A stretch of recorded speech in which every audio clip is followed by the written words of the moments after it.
আমি তো জানি না, তুমি কি জানো যে আমার জন্মধারী, যে আমার গর্ভধারণী,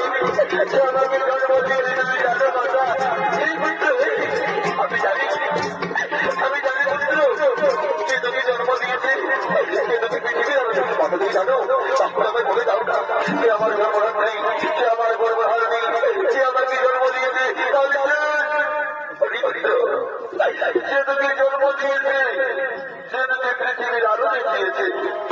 যে তুমি 10 মাস 10 দিন গর্ভে ধারণ করে ওই পৃথিবীর আলো দেখিয়েছে পুত্র, সে আর কেউ নয়, এই হতভাগিনী অন্য